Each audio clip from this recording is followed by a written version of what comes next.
A new lawsuit is trying to put a stop to Donald Trump's UFC Freedom 250 event scheduled for this weekend at the White House. The complaint calls the event on Trump's birthday, quote, deeply corrupt, says that it runs afoul of federal regulations that prohibit sporting events on federal parklands. The plaintiffs, two Virginia residents, say they brought the case to, quote, uphold the rule of law and protect our nation's most cherished monuments from corrupt exploitation. That corruption, they argue, is the fact that the head of UFC and close Trump ally Dana White, along with Donald Trump himself, stand to benefit from this event. Recent reporting revealed that Trump actually owns stock in UFC's parent company. The White House argues that the legal challenge is a baseless attempt to prevent Trump from hosting the fight. I want to bring in the Pulitzer Prize-winning host of the podcast Pablo Torre Finds Out, contributor Pablo Torre. And joining me at the table, former acting assistant attorney general for national security at the Justice Department, Mary McCord. I just want to say, Mary, I can't talk about this without feeling like it's an SNL script that has somehow been loaded in my prompter because the whole thing is so absurd. Talk to me, though, about this lawsuit on the merits. Yeah. So, you know, suits like these are tough to bring in one way because of standing, right? To be a plaintiff, to challenge any kind of executive action or bring any lawsuit in federal court, you have to show that you have actual injury that is traceable to the conduct of the defendant and that would be redressed by your lawsuit.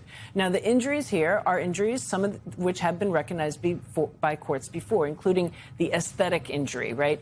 There are cases where parkland, for example, has been destroyed or demolished or harmed in some way where somebody's saying, well, I can no longer enjoy this parkland. They've been held to have standing. And that's part of the injury that's asserted here, that these are people who regularly are on these grounds or outside these grounds. And one is an activist. Both are activists, protesters, but they also appreciate the beauty of the area and that's being desecrated. And there are other injuries. One who's a veteran that says, the real mistreatment of memorial places like the Lincoln Memorial, because it's not only this fight at the White House. There's going to be the weigh-in at the Lincoln Memorial. I have details on that. Let me read you some of that. This is from the lawsuit. The plan is for fighters to conduct the ceremonial weigh-ins and face-offs at the Lincoln Memorial, make pre-fight walkouts from the Oval Office, and do combat in a massive structure now under construction just steps from the executive residence. The president is giving White and his company what none have enjoyed before, unfettered access to the White House and Lincoln Memorial to stage a private, for-profit sports event with all the promotional and branding opportunities that accompany such access. Pablo Torre, what could go wrong? Yeah, just the American experiment, I guess. Not to be so grandiose about it. One of the funny things about the lawsuit, and I will leave the legal standing question, of course, to our esteemed legal expert, but one of the things that's so funny that they point out is just the basic logic of, you say this thing is for the 250th birthday of America, but it's being held 3 weeks before Independence Day on the president's 80th birthday. And so the quote that I love is, the event is neither for the celebration of the 250th anniversary of American independence, nor crucially being planned, organized, and executed by the federal government. And so that's what the lawsuit is claiming. And I don't know if that results in a legal victory. I just know that that is resonant with anybody who's thinking to themselves, what is this about? Is this about crony capitalism in which the president owns stock in the company that he is partnering with to build this organism on the lawn of the White House? Is he profiting from this in the way that Dana White, the head of the UFC, is profiting from this? And are we being sold the idea that this is for some greater good? And I think that is a bit of a smell test as opposed to a legal test. And they fail the first one, and the second one, I guess we'll see. Well, and I will defer, as Pablo said, to you on that. This is the corruption they argue that Donald Trump is a part of. Quote, Trump, too, has plans to benefit financially. Reporting published in late May revealed that earlier this spring, he purchased up to $50,000 worth of stock in TKO, UFC's owner. So I think Pablo is getting it right, which is it's the question that you and I constantly come back to vis-a-vis a lot of the Trump suits that Donald Trump and his administration bring, which is they're not actually necessarily intended to win in a court of law. They are intended to move in a court of public opinion. The fact that this is narratively laying out for the public what is at stake here, both in terms of our national identity, but also in terms of what the president may have to gain from his economic investment in this, is all incredibly relevant and powerful powerful. But talk to me about this specific piece, the fact that the president has money invested. Right.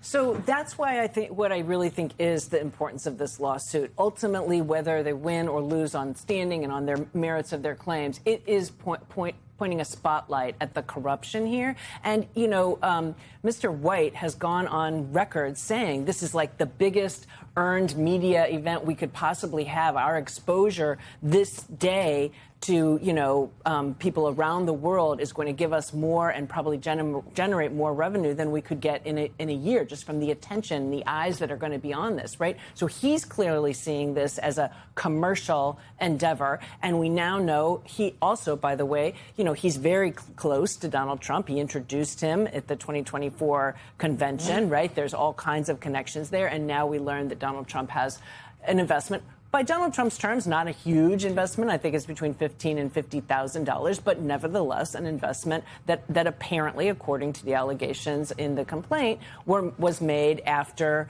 you know, the planning of this event. So, and there are others who stand to benefit too. There's advertisers, because the way this octagon thing works, this cage fight, is there's advertisements all over it. So it really does look like the corruption of the White House for both political and financial benefits and to private companies and entities that Trump has a relationship with. So why do this, Pablo? What's the point? Who is this supposed to reach?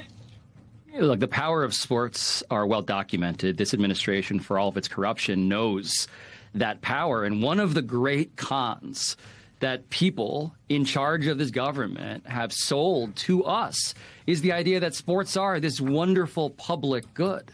And of course they can be, right? I am a sports fan. I come from that world. I believe in their redemptive power, in the civic nature of them. But in this case, it is the public good for private gain. And so the notion of why, well, it's because you can construct this ridiculous piece of architecture in a way that seems like it is something that the DNC would create with AI if it didn't exist already, right? It's just like a campaign ad that writes itself. But because there's sports happening in there, because that is a sporting event, it feels like this is for all of you. You're welcome. And that is the con. It's the power of sports being used to line someone's pockets. And that needs to be called out, because the one thing I'll be very, I will be maudlin about this a bit, is that sports are one of the few places where you walk into something and you're not voting the same way, you're not worshiping the same way, you're not listening to music or watching television the same way. But you get to occupy a space because you have some common interest. And what this White House has done repeatedly is pervert that. They are wearing it like a skin suit. And the cost of it, we are still doing the accounting on in the way that we're doing it with every bit, Alicia, of crypto earnings and secret Middle Eastern stock transfers. It's all in the same bucket. It's reducing this special thing to the most base of things.